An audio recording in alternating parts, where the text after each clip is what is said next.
പ്രണയം തുടരുന്നു എന്നുള്ള മൂവിക്ക് തന്നെ ഒരു ബെസ്റ്റ് ആക്ടർ അവാർഡ് കിട്ടിയിട്ടുണ്ടായിരുന്നു. അതിന്റെ ഒരു പെട്ടെന്ന് പ്രതീക്ഷിച്ചിട്ടുണ്ടായിരുന്നോ അവാർഡ് കിട്ടും എന്നുള്ളത്? അത് ഞാൻ പറഞ്ഞല്ലോ, തീരെ പ്രതീക്ഷയില്ലായിരുന്നു. കാരണം നമ്മൾ പോകുന്ന തന്നെ ഫിലിം തന്നെ മുഴുവനാകുമോ എന്നുള്ള സംശയിച്ചുകൊണ്ടാണ് നമ്മൾ പോകുന്നത്. അങ്ങനെ പടമെല്ലാം കംപ്ലീറ്റ് ആയി, ഇവരെല്ലാം ഇങ്ങോട്ട് മെനക്കെട്ട് എല്ലാം സംഭവമൊക്കെ കഴിഞ്ഞ് പിന്നെ ഇവരെ എന്തെങ്കിലുമൊക്കെ അയക്കുന്നു വിളിക്കുന്നത്. പിന്നെ പെട്ടെന്ന് പ്രാവശ്യം ഡയറക്ടർ വിളിച്ച് പറയാം അങ്ങനെ ഒരു അവാർഡ് ജാഗ്രൻ ഫിലിം ഫെസ്റ്റിവലിന്റെ. അപ്പൊ അത് ഞാൻ അന്വേഷിച്ച് നോക്കുമ്പോൾ അത് ഗംഭീര സംഭവമായിരുന്നു. കാരണം എന്താ വെച്ചാൽ അത് എത്ര 28 രാജ്യങ്ങളിലിട്ടം പിന്നെ സ്ക്രിപ്റ്റുകൾ എടുത്തിട്ട് അതിനകത്ത് എല്ലാം ഉണ്ട്. അല്ല സിനിമയുടെ എല്ലാ എല്ലാ എല്ലാ ഭാഗങ്ങളും എന്ന് പറഞ്ഞാൽ പല ടൈപ്പ് സിനിമ ഉണ്ടല്ലോ. നമുക്ക് കോമഡി വരുന്ന സിനിമ, സീരീസ്, എല്ലാ വേർഷൻ്റെയും ഇത് വരുന്നത്. അങ്ങനെ 28 രാജ്യങ്ങളോട് നടന്നിട്ടും സെലക്ട് ചെയ്തിട്ട് അതിനകത്ത് സെലക്ട് ചെയ്യുന്നതാണ് ഇവരെ നടനും നടിയും ഇതൊക്കെ. എൻ്റെ ഭാഗ്യത്തിന് അതിനകത്ത് നടനായിട്ട് എനിക്കും നടിയായിട്ട് നമ്മുടെ പിന്നെ റാണി മുഖർജിക്കാണ് കിട്ടിയിരിക്കുന്നത്. അതൊരു ഭയങ്കര സംഭവമായിരുന്നു. കാരണം അത് മാത്രമല്ല, അന്ന് ഒരുപാട് ഹിന്ദി ആക്ടേഴ്സ് ഒക്കെ അവിടെ ഉണ്ടായിരുന്നു. ആക്ടേഴ്സ് അവരൊക്കെ നമ്മുടെ അവരൊക്കെ ആയിട്ട് പരിചയപ്പെടാനും അവരൊക്കെ ആയിട്ട് അവനും ഭാഷാ പരിമിതി ഉണ്ടെങ്കിലും ഭാഷയിൽ സംസാരിക്കാൻ പറ്റുന്ന ഇല്ലെങ്കിലും അതിനിടയിൽ എല്ലാം വന്നിട്ട് വളരെ നമുക്ക് എല്ലാവരും അതൊരു ഭയങ്കര അനുഭവമായിരുന്നു. അതുകൂടാതെ അവരെ ചെലവിലാണ് പിന്നെ പ്ലെയിനിൽ അങ്ങോട്ട് പോകണത്. ഹോട്ടൽ കേരളത്തിലെ അല്ല ഇന്ത്യയിലെ തന്നെ ഏറ്റവും വലിയ ഹോട്ടലില് നമ്മുടെ ഇതിന് തൊട്ടും കൊണ്ടുള്ള വലിയൊരു ഹോട്ടല്.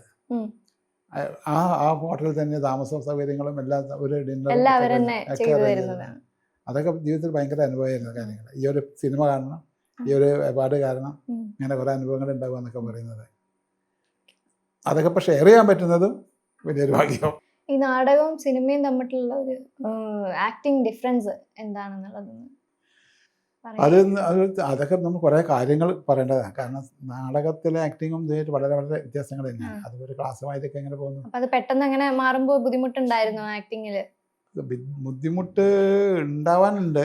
പക്ഷെ അന്നത്തെ ഞാൻ പറയാം, പണ്ട് എനിക്ക് ആദ്യത്തെ സിനിമ ചെയ്യുന്ന സമയത്ത് പിന്നെ അന്ന് ക്യാമറ ഇതല്ല, മറ്റേ ഫിലിമാണ്. അപ്പോൾ ഫിലിം ഓടുന്ന സമയത്ത് ശബ്ദം ഉണ്ടാവും. ആക്ഷൻ എന്ന് പറയുന്നതോട് കൂടിയിട്ട് ഈ ശബ്ദം കേൾക്കുമ്പോൾ നമുക്ക് നടി തുടങ്ങും. പട്ടച്ചോനെ ഇത് ഫിലിമാണല്ലോ, ആ ടെൻഷനാണ് പറയുന്നത്. ഇത് ഫിലിമാണല്ലോ ഓടിക്കൊണ്ടിരിക്കുന്ന ഒരു ബോധം ഉണ്ടാകും നമുക്ക്. അവർക്ക് അപ്പം അത് സ്റ്റോപ്പ് അടുത്ത് റീടേക്ക് എന്ന് പറയുന്ന സമയത്ത് അപ്പം നമുക്ക് ഇത്രയും പടം പിന്നെ ഇത് പോകില്ല, ആ ടെൻഷനാണ്. പക്ഷെ ഇപ്പോഴത്തെ അതിനകത്ത് അങ്ങനെ ഇല്ല. കാരണം ഇപ്പോൾ ഒന്നാമത് ശബ്ദം കേൾക്കില്ല, പിന്നെ എടുത്ത് തന്നെ ഇവർക്ക് 10 പ്രാവശ്യം എടുക്കാം, പ്രശ്നമില്ല. പിന്നെ അതുമല്ല വേറൊരു പ്രോബ്ലം എന്താ വെച്ചാൽ, ഇവിടുന്ന് ഇപ്പം നമ്മൾ ഡയലോഗ് ഉണ്ടാക്കി പറഞ്ഞതോ അല്ലെങ്കിൽ സ്പോട്ടിൽ പറഞ്ഞ കാര്യമെങ്കിൽ ഇവിടുന്ന് ഒരു ആംഗിൾ എടുത്ത്, അത് കഴിഞ്ഞ് പിന്നെ ഇവിടുന്ന് ഒരു ആംഗിൾ എടുത്ത്, പിന്നെ അത് കഴിഞ്ഞ് ഇവിടുന്ന് ഇതേ ഡയലോഗ് പറഞ്ഞ മാതിരി തന്നെ പറയുക. അന്നത്തെ അപ്പം എവിടെയായിരുന്നു കൈ ഉണ്ടായിരുന്നത്, എവിടെയായിരുന്നു കാലുണ്ടായിരുന്നത്, ഈ കണ്ടിന്യൂറ്റി മുഴുവൻ മനസ്സിലാക്കി കൊണ്ടുപോകാന്ന് പറയുന്ന ഒരു ചെറിയ പ്രശ്നമുണ്ട്. എല്ലാ പ്രാവശ്യവും ഒരേമാതിരി വരണം. ഇവിടുന്ന് കാരണം ഇവിടുന്ന് കട്ട് ചെയ്തിട്ട് അവർക്ക് അപ്പുറത്ത് ചെയ്യണം, അതേമാതിരി തന്നെ വരുന്ന കാര്യങ്ങളൊക്കെ. അങ്ങനത്തെ കുറച്ച് പ്രശ്നങ്ങളുണ്ട് പുതിയ ക്യാമറയും പഴയത്.